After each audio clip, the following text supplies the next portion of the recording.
Mes bien-aimés, approchez-vous. Venez plus près. Je sais que vous êtes fatigués. Je sais que vos cœurs portent des fardeaux que les mots ne peuvent pas toujours exprimer. Je sais que certains d'entre vous ont prié, ont pleuré, ont attendu dans le silence de la nuit, et ont eu l'impression que leurs prières s'évaporaient dans l'air sans jamais atteindre le ciel. Je sais que certains d'entre vous ont commencé à se demander si je vous entendais encore. Je sais que certains d'entre vous ont commencé à douter, non pas parce que vous manquez de foi, mais parce que la douleur est réelle, parce que l'attente est longue. Parce que les épreuves semblent interminables. Mais laissez-moi vous dire quelque chose aujourd'hui, quelque chose que je veux que vous portiez dans votre cœur pour le reste de votre vie. Je ne suis pas silencieux. Je n'ai jamais été silencieux. Je parle continuellement, constamment, sans interruption. Chaque moment de chaque jour, ma voix résonne dans l'univers que j'ai créé, dans le cœur de chaque être humain que j'ai façonné de mes propres mains. Ce n'est pas que je me taise. C'est que vous écoutez au mauvais endroit. Comprenez ceci. Depuis le commencement, depuis l'instant où j'ai prononcé les premières paroles qui ont fait naître la lumière des ténèbres, depuis le moment où j'ai insufflé la vie dans les narines du premier homme. Depuis toujours et pour toujours, je parle. Ma parole est vivante. Ma parole est active. Ma parole est plus tranchante que n'importe quelle épée à double tranchant, et elle pénètre jusqu'à la division de l'âme et de l'esprit. Elle ne retourne pas à moi sans avoir accompli ce que je voulais, sans avoir prospéré dans la mission pour laquelle je l'ai envoyée. Alors pourquoi vous semble-t-il que je suis silencieux? Pourquoi tant de mes enfants bien-aimés errent-ils dans l'obscurité en cherchant ma voix, en tendant l'oreille vers le ciel en espérant entendre quelque chose, n'importe quoi? Permettez-moi de vous le dire avec amour, avec la tendresse d'un père qui regarde son enfant chercher ses lunettes alors qu'elles sont posées sur son nez. Vous cherchez ma voix dans les mauvais endroits. Vous attendez un tonnerre, mais je suis dans le murmure doux et léger. Vous attendez une vision spectaculaire, mais je suis dans la page ouverte devant vous. Vous attendez un signe extraordinaire, mais je suis déjà présent dans l'ordinaire de votre journée. Je vous parle à travers ma parole. Chaque fois que vous ouvrez les Écritures, chaque fois que vos yeux parcourent ces lignes qui semblent parfois si anciennes, si lointaines, je suis là. Je parle. Ces mots ne sont pas de simples récits historiques. Ce ne sont pas de simples récits de ce qui s'est passé il y a des millénaires dans des terres lointaines. Ce sont mes paroles pour vous, aujourd'hui, maintenant, dans votre situation actuelle, avec vos douleurs actuelles, avec vos questions actuelles. Quand vous lisez que je suis le berger qui laisse les 99 brebis pour aller chercher celle qui est perdue, je vous dis que je vous cherche, vous, en ce moment même. Quand vous lisez que je connais les plans que j'ai pour vous, des plans de paix et non de malheur, pour vous donner un avenir et une espérance, je vous parle directement. Je vous dis, ne vous inquiétez pas de ce que vous voyez autour de vous, car ce que je prépare pour vous dépasse tout ce que vous pouvez imaginer. Mais combien d'entre vous ouvrent ma parole chaque jour? Combien d'entre vous s'assoient dans le silence et lisent, non pas comme une obligation, non pas comme une case à cocher sur une liste de tâches spirituelles, mais avec la faim et la soif de quelqu'un qui cherche genuinement à entendre la voix de son Créateur? Parce que je vous garantis que si vous venez à moi avec ce type de faim, vous ne repartirez jamais les mains vides. Jamais. Ma parole est un festin infini. Plus vous mangez, plus vous avez faim. Plus vous buvez, plus vous avez soif. Et plus vous avez faim et soif, plus je vous nourris, plus je vous abreuve, plus je vous révèle de moi-même. Je vous parle aussi à travers la prière.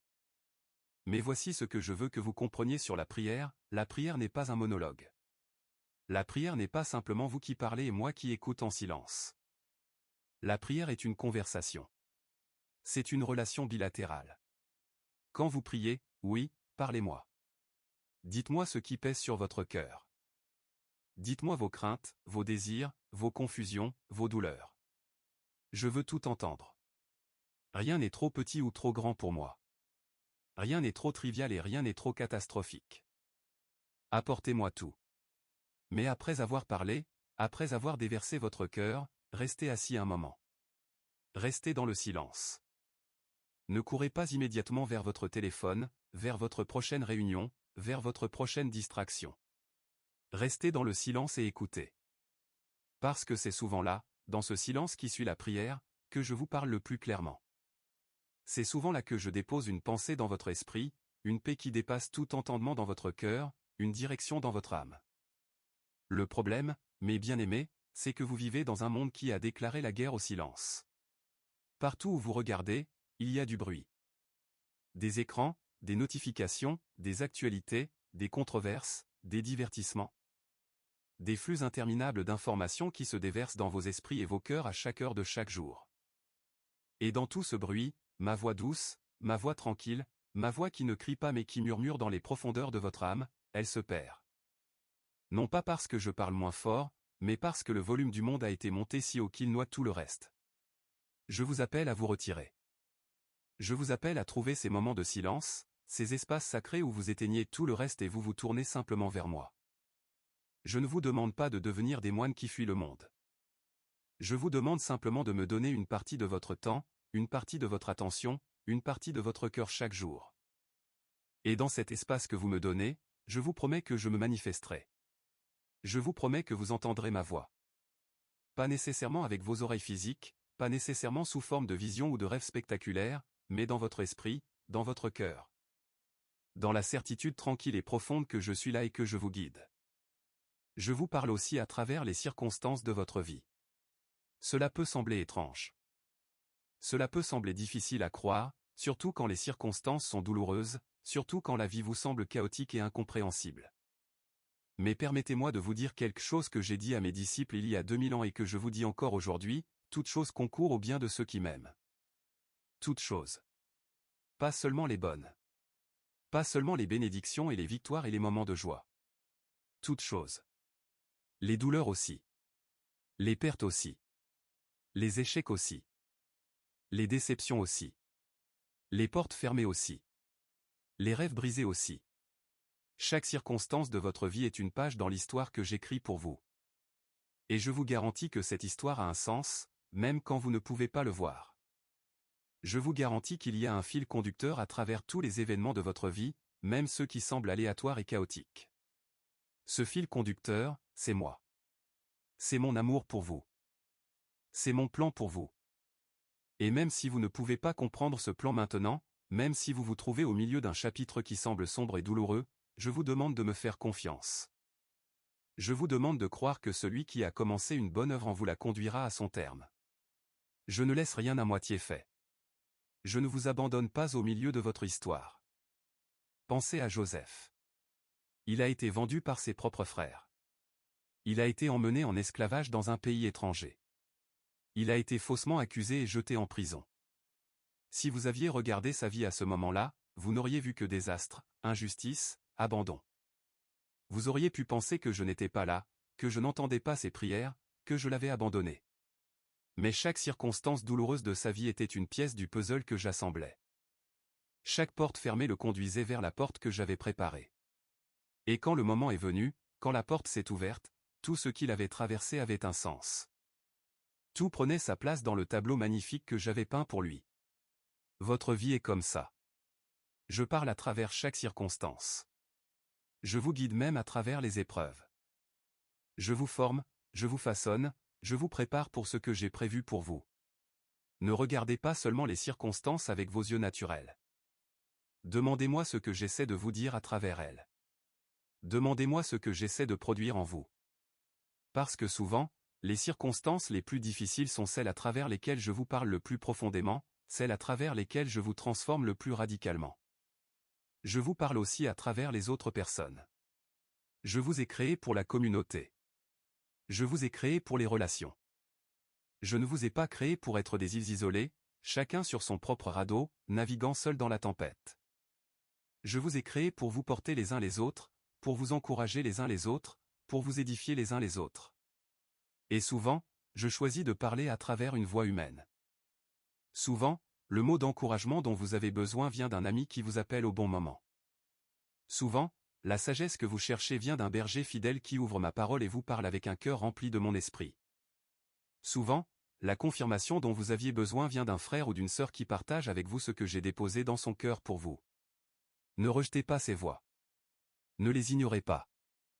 Quand quelqu'un vient à vous avec une parole d'encouragement sincère, fondée sur ma parole, portée par l'amour, examinez-la avec soin. Je parle souvent à travers ma famille, l'Église. Je parle à travers les bergers que j'ai placés dans votre vie. Je parle à travers les frères et sœurs qui vous entourent. Bien sûr, testez tout. Éprouvez tout. Retenez ce qui est bon. Tout ce qui vient de l'homme n'est pas de moi, et tout ce qui semble spirituel n'est pas nécessairement de mon esprit. Mais quand une parole résonne dans votre cœur avec la vérité de mes Écritures et la douceur de mon amour, recevez-la. C'est moi qui vous parle à travers elle. Il y a quelque chose d'autre que je veux vous dire aujourd'hui. Quelque chose d'important. Quelque chose qui, je crois, changera la façon dont vous m'entendez si vous le recevez dans votre cœur. Ma voix ne ressemble pas toujours à ce que vous attendez. Je ne parle pas toujours d'une manière qui vous conforte dans votre zone de confort. Parfois, ma voix vous dérange. Parfois, ma voix vous appelle à changer, à vous repentir, à aller dans une direction différente de celle que vous avez choisie. Parfois, ma voix vous demande de faire quelque chose qui semble difficile, qui semble risqué, qui semble contraire à toute logique humaine. Abraham avait entendu ma voix lui dire de partir vers un pays qu'il ne connaissait pas. Imaginez ce que cela signifiait de quitter tout ce qu'il avait, tout ce qu'il connaissait, pour marcher vers l'inconnu sur la seule base de ma parole. Mais il est parti. Et c'est parce qu'il est parti que je l'ai appelé l'ami de Dieu.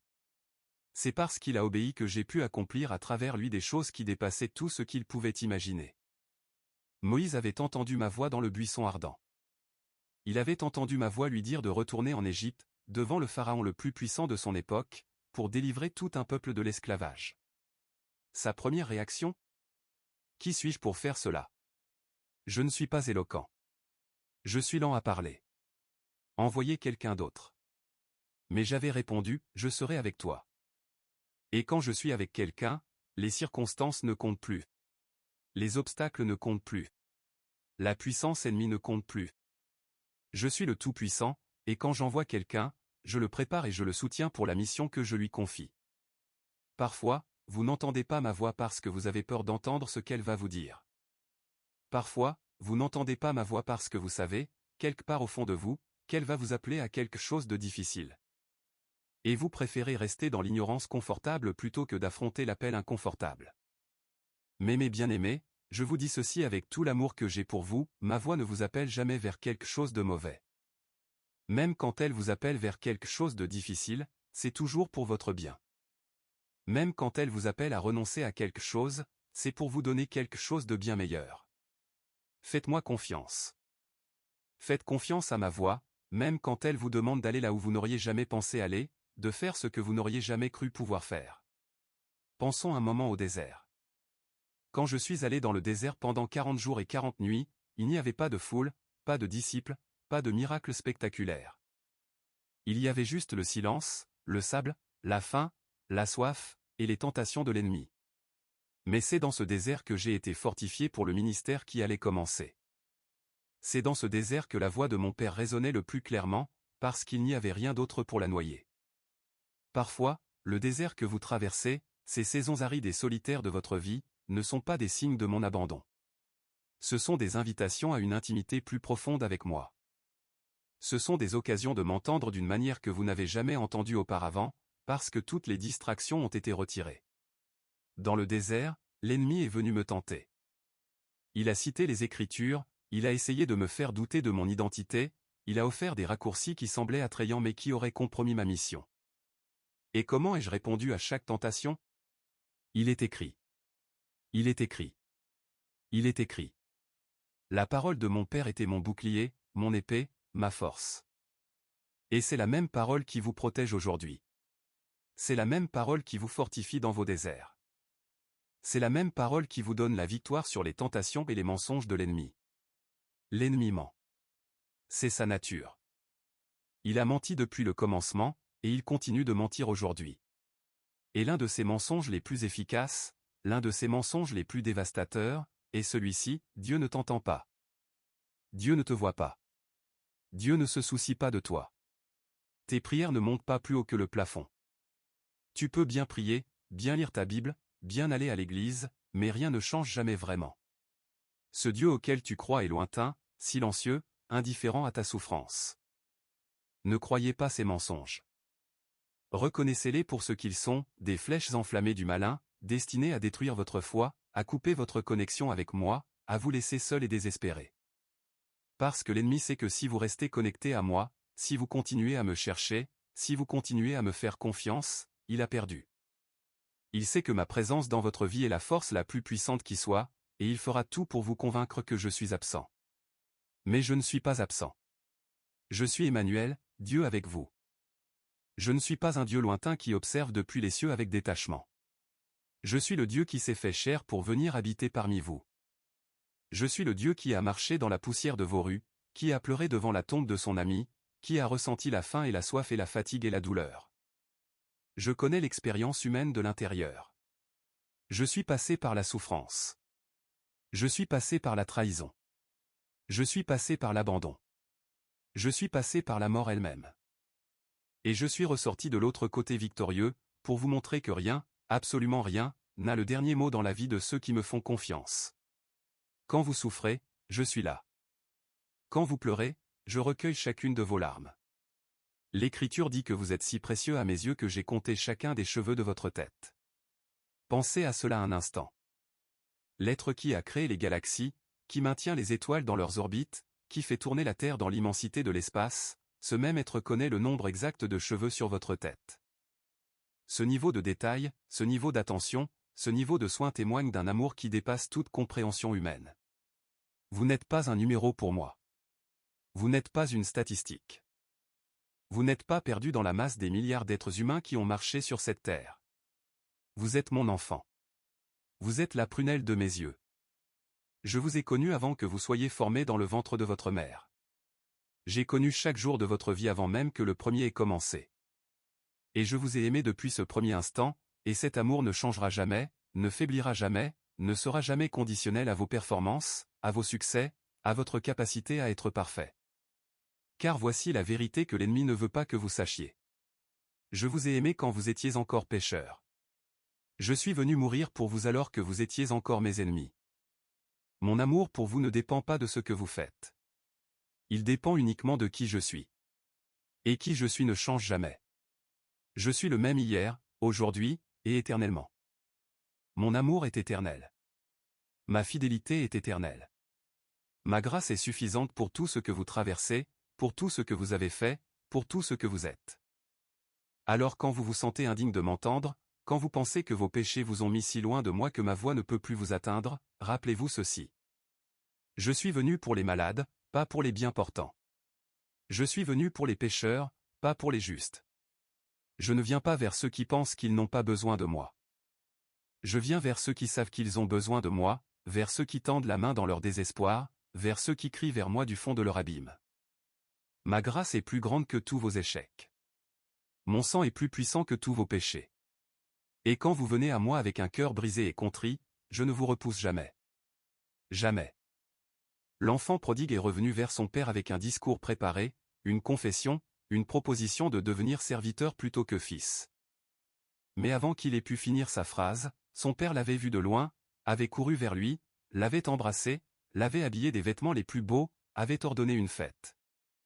Ce père qui courait, c'était moi. Ce père qui embrassait sans condition, c'était moi. Cette fête célébrée pour le retour d'un seul enfant perdu, c'était pour vous. Parce que chaque fois qu'un de mes enfants revient vers moi, le ciel se réjouit. Chaque fois qu'un de mes enfants tourne son visage vers moi, je cours vers lui.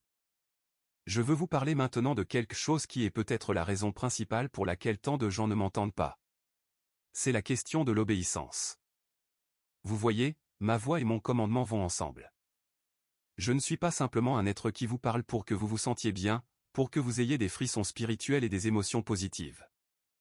Je suis le roi des rois, le seigneur des seigneurs, et ma voix vous appelle à une vie de disciple, une vie d'obéissance, une vie de transformation. Il y a quelque chose que j'ai dit et que je continue à dire, pourquoi m'appelez-vous Seigneur, Seigneur, et ne faites-vous pas ce que je dis? Ce n'est pas une question rhétorique. C'est une question sérieuse, une question qui touche au cœur de votre relation avec moi. Car si vous m'appelez Seigneur mais que vous n'obéissez pas à ma parole, si vous venez à moi le dimanche mais que vous vivez le reste de la semaine comme si je n'existais pas. Si vous connaissez ma volonté mais que vous choisissez consciemment de faire la vôtre, alors vous ne m'écoutez pas vraiment. Vous entendez peut-être les sons, mais vous n'écoutez pas vraiment. L'obéissance n'est pas un moyen de gagner mon amour. Je vous ai déjà dit que mon amour est inconditionnel. L'obéissance est une réponse à mon amour. C'est la façon dont vous montrez que vous m'aimez vraiment, que vous me faites vraiment confiance, que vous croyez vraiment que mes voies sont meilleures que les vôtres. car si vous croyez vraiment que je suis bon, si vous croyez vraiment que mes plans pour vous sont des plans de paix et non de malheur, alors vous obéirez avec joie, même quand c'est difficile. Même quand cela ne fait pas sens immédiatement, même quand cela coûte quelque chose. Et voici la promesse que je vous fais, plus vous m'obéissez, plus vous m'entendez clairement. C'est un principe que j'ai établi dans ma parole, à celui qui a, il sera donné davantage. Quand vous agissez sur la lumière que vous avez reçue, je vous donne plus de lumière. Quand vous obéissez à ce que vous avez entendu, je vous parle davantage. Mais quand vous ignorez ma voix de façon répétée, quand vous entendez mais refusez d'agir, votre capacité à entendre s'atrophie. Pas parce que je vous punis, mais parce que c'est simplement la nature de toute relation, si l'on ignore continuellement celui qui parle, on finit par ne plus l'entendre. C'est pourquoi Samuel, quand il était encore enfant, a répondu immédiatement quand il a entendu sa voix, « Parle, Seigneur, car ton serviteur écoute. » Notez l'attitude. Non pas, « Que vas-tu me demander avant que je décide si j'obéis ?» Non pas, « Montre-moi d'abord ce que cela implique pour que je puisse évaluer si cela m'intéresse. » Mais simplement, « Parle, car j'écoute. » Et c'est cette attitude d'humilité, de disponibilité, d'obéissance préalable qui a ouvert le cœur de Samuel à entendre ma voix clairement. Voilà pourquoi il est devenu l'un des prophètes les plus grands d'Israël. Cultivez cette attitude dans votre cœur.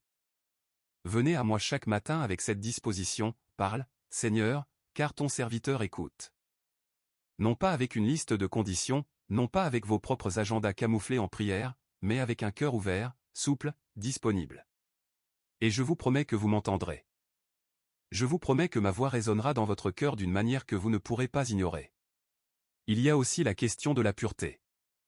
Je ne parle pas ici de perfection, car j'ai déjà dit que la perfection n'est pas ce que je requiers pour me parler, pour vous parler. Mais il y a des choses dans votre vie qui peuvent créer du bruit, qui peuvent brouiller la ligne de communication entre vous et moi. Le péché non confessé crée une barrière.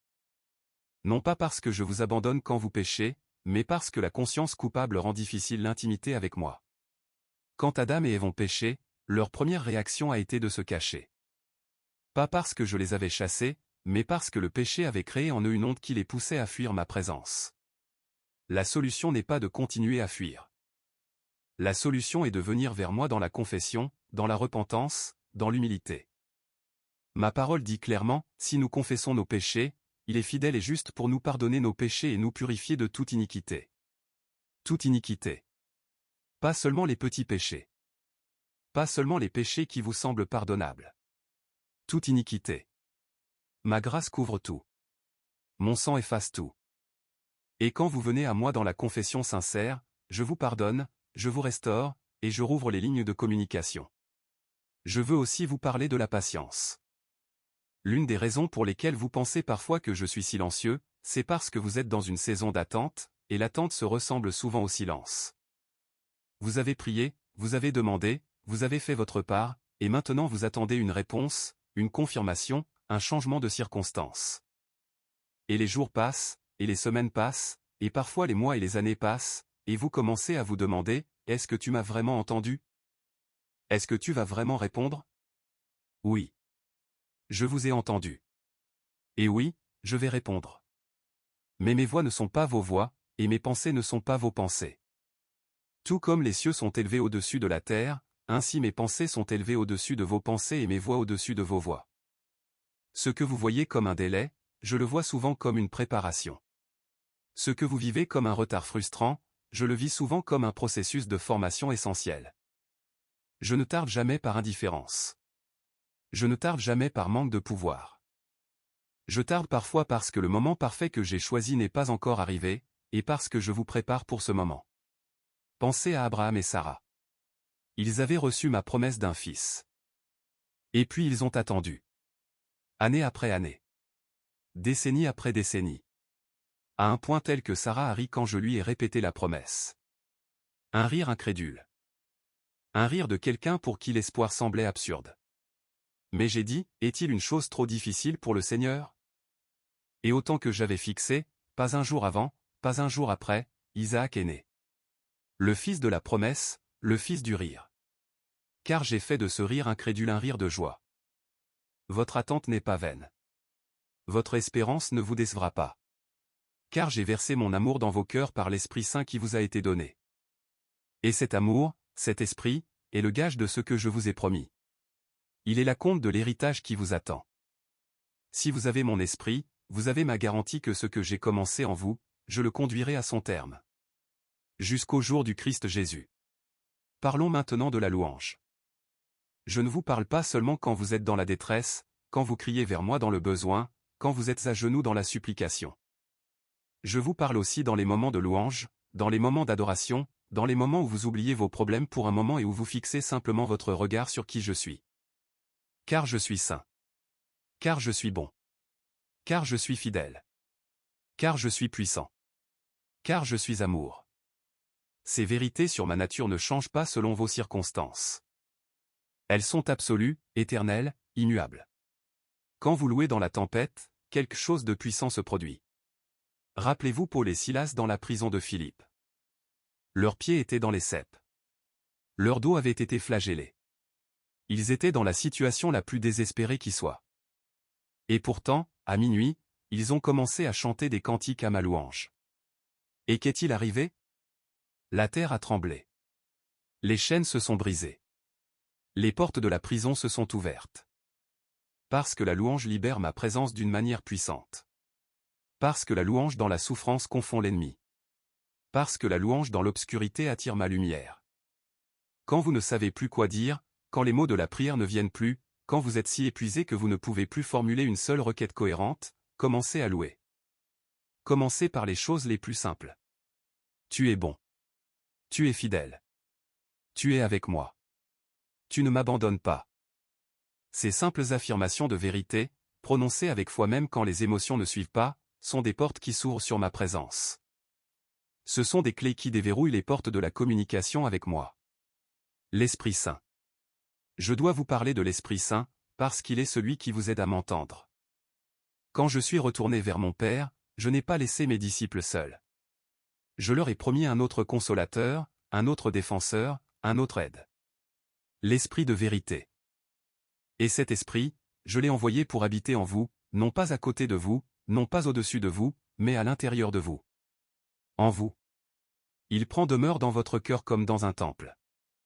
Et l'une des fonctions de cet esprit est précisément de vous aider à entendre ma voix. Il prend les choses qui sont à moi et vous les communique. Il vous conduit dans toute la vérité. Il intercède pour vous avec des gémissements inexprimables quand vous ne savez pas comment prier. Il témoigne avec votre esprit que vous êtes enfants de Dieu. C'est lui qui crée cette certitude intérieure que je parle. C'est lui qui crée cette paix qui dépasse tout entendement dans votre cœur quand vous êtes dans ma volonté. C'est lui qui crée ce malaise, cette inquiétude, quand vous vous éloignez de ma volonté. Apprenez à reconnaître les mouvements de l'esprit dans votre vie. Ne les étouffez pas. Ne les ignorez pas. Ne les attribuez pas simplement à votre propre intuition ou à vos émotions. Quand l'esprit vous parle, il le fait d'une manière qui résonne avec ma parole, d'une manière qui vous appelle vers la sainteté et non vers le péché. D'une manière qui produit de la paix et non de la confusion. Apprenez à distinguer la voix de l'esprit de la voix de votre propre désir, de la voix de l'ennemi, de la voix du monde. C'est un apprentissage, un processus, quelque chose qui se développe au fil du temps et de l'intimité avec moi. Je veux que vous sachiez aussi que je vous parle dans vos rêves. Ma parole dit clairement que je parle à mes serviteurs dans les visions de la nuit, dans les rêves. Jacob a rêvé d'une échelle qui allait jusqu'au ciel. Joseph a rêvé de gerbes et d'étoiles. Daniel a reçu des révélations la nuit. Pierre a eu une vision qui a changé sa compréhension de l'Évangile. Je n'ai pas cessé de parler de cette façon. Si vous avez des rêves vivants, significatifs, qui semblent différents des rêves ordinaires, apportez-les à moi en prière. Demandez-moi leur signification. Examinez-les à la lumière de ma parole. Je ne vous parlerai jamais dans un rêve d'une manière qui contredit mes écritures. Mais souvent, je me sers du sommeil, quand votre esprit conscient est au repos. Pour déposer des semences dans votre cœur et vous parler de choses que vous ne pouviez pas entendre quand vous étiez éveillé. Mes bien-aimés, je veux m'arrêter un moment sur quelque chose qui me tient profondément à cœur. Il y a parmi vous des personnes qui souffrent depuis longtemps. Des personnes qui ont prié pour une guérison qui ne semble pas venir. Des personnes qui ont cru pour une restauration de mariage et qui regardent leur famille se défaire. Des personnes qui ont cru pour une percée financière et qui sont encore dans le besoin. Des personnes qui ont cru pour un enfant et dont les bras restent vides. Pour vous, plus que pour quiconque, je veux que vous sachiez que je vous vois. Je n'ignore pas votre douleur. Je ne suis pas indifférent à vos larmes. Je les ai toutes comptées. Et je vous dis ceci avec tout l'amour que j'ai pour vous, parfois la réponse à votre prière n'est pas le oui que vous cherchez, mais quelque chose de différent. Parfois, c'est un oui, mais pas maintenant. Parfois, c'est un oui, mais pas de cette façon. Et parfois, dans les cas les plus difficiles, les plus douloureux, c'est un non que je vous accorde, non par cruauté, non par indifférence, mais parce que je vois ce que vous ne pouvez pas voir. Parce que je connais la fin depuis le commencement, parce que je sais ce qui est vraiment le mieux pour vous et pour ceux que vous aimez. Paul m'a demandé 3 fois de lui enlever son écharpe dans la chair. Je ne l'ai pas fait. Mais j'ai répondu. J'ai dit, ma grâce te suffit, car ma puissance s'accomplit dans la faiblesse. Et Paul a appris à se glorifier dans ses faiblesses, afin que la puissance de Christ repose sur lui. Parfois, les choses les plus difficiles de votre vie sont les vases dans lesquels ma puissance se manifeste le plus clairement. Parfois, c'est dans votre vulnérabilité que ma force brille le plus. Parfois, c'est à travers votre incapacité que ma capacité se révèle. Cela ne signifie pas que votre douleur n'est pas réelle. Cela ne signifie pas que vos larmes n'ont pas de valeur. Cela ne signifie pas que vous devez vous forcer à être heureux dans ce que vous traversez. La lamentation est légitime. Les psaumes sont remplis de lamentations. David a crié vers moi dans la plus grande détresse, a posé des questions difficiles, a exprimé sa confusion, sa frustration, sa douleur. Et je l'ai appelé un homme selon mon cœur. Parce qu'il venait à moi avec tout ce qu'il était, pas seulement les parties spirituellement présentables, mais aussi les parties brisées, confuses, souffrantes. Venez à moi avec votre douleur. Venez à moi avec vos questions. Venez à moi avec votre confusion. Ne filtrez pas ce que vous m'apportez. Ne pensez pas que vous devez vous présenter devant moi avec un beau sourire et des mots théologiquement corrects. Venez comme vous êtes. Dans votre désordre, dans votre brisure, dans votre questionnement. Car je suis le médecin des cœurs brisés. Je suis venu pour guérir ceux qui ont le cœur brisé, pour proclamer la délivrance aux captifs, pour rendre la vue aux aveugles, pour libérer les opprimés. Cette mission n'a pas pris fin. Je l'accomplis encore aujourd'hui, à travers mon esprit, dans les vies de ceux qui me font confiance. Il y a quelque chose que je veux aborder avec vous maintenant. Quelque chose sur lequel beaucoup d'entre vous ont des idées fausses. La question de savoir si ma voix est pour tout le monde ou seulement pour certains élus particulièrement spirituels. Certains d'entre vous ont grandi avec l'idée que ma voix n'était que pour les prophètes, pour les apôtres, pour les grands hommes et femmes de foi de la Bible. Que pour les gens ordinaires comme vous, il y a juste la Bible et les bonnes œuvres et le dimanche à l'église. Permettez-moi de démolir cette fausse croyance une fois pour toutes. Ma parole dit que sous la nouvelle alliance, je déverserai mon esprit sur toute chair. Vos fils et vos filles prophétiseront. Vos vieillards auront des songes. Vos jeunes gens auront des visions. Je n'ai pas dit, mes fils et mes filles les plus spirituels. Je n'ai pas dit, les gens qui ont tel ou tel niveau d'expérience. Toute chair. Vous y compris. Vous, avec vos doutes. Vous, avec vos faiblesses. Vous, avec votre passé imparfait. Vous, avec votre foi parfois chancelante. Oui, vous. Ma relation avec vous est personnelle. Elle est intime. Je ne vous ai pas sauvé pour que vous ayez une relation avec une institution ou avec une doctrine. Je vous ai sauvé pour que vous ayez une relation avec moi, personnellement, directement, quotidiennement. Je suis le bon berger, et mes brebis connaissent ma voix. Je ne dis pas que mes brebis les plus avancées connaissent ma voix. Je dis que mes brebis connaissent ma voix. Et vous êtes mes brebis. Donc vous pouvez entendre ma voix. Ce dont vous avez besoin, c'est de vouloir l'entendre. Ce dont vous avez besoin, c'est de vous y exercer. Ce dont vous avez besoin, c'est de vous placer dans des conditions qui facilitent l'écoute. Réduisez le bruit. Augmentez le temps passé dans ma parole. Augmentez le temps passé dans la prière. Cherchez des communautés de croyants qui prient, qui adorent, qui vivent en dépendance de mon esprit. Exercez-vous à reconnaître ma voix, à la tester, à lui obéir progressivement. Et avec le temps, avec la pratique, avec la persévérance, votre capacité à m'entendre grandira. Je veux finir avec quelque chose de fondamental. Quelque chose qui résume tout ce que je vous ai dit aujourd'hui. Quelque chose qui est le cœur de tout. c'est la question de la relation. Je ne suis pas simplement votre fournisseur de miracles. Je ne suis pas simplement votre système de secours spirituel pour les urgences de la vie. Je ne suis pas simplement une force cosmique que vous activez avec les bonnes prières et les bonnes confessions. Je suis votre Père. Je suis votre Sauveur. Je suis votre ami. Je suis votre berger. Je suis celui qui vous aime d'un amour éternel, inconditionnel, infaillible. Et comme dans toute relation vraie et profonde, la communication vient naturellement de l'intimité. Plus vous passez de temps avec moi, plus vous me connaissez. Plus vous me connaissez, plus vous reconnaissez ma voix. Plus vous reconnaissez ma voix, plus vous lui faites confiance. Plus vous lui faites confiance, plus vous lui obéissez. Et plus vous obéissez, plus votre vie est transformée, plus vous reflétez mon caractère, plus vous expérimentez ma paix, ma joie, mon amour. Ce n'est pas une formule. Ce n'est pas un programme en 5 étapes. C'est une relation. Une relation vivante, dynamique, qui grandit et se développe au fil du temps et des saisons. Une relation qui a ses hauts et ses bas, ses moments d'intimité intense et ses saisons où vous vous sentez plus distant. Mais une relation qui est fondée sur quelque chose d'indestructible, mon amour pour vous, qui ne change jamais, qui ne faillit jamais, qui ne vous abandonne jamais. Vous êtes gravé dans les paumes de mes mains.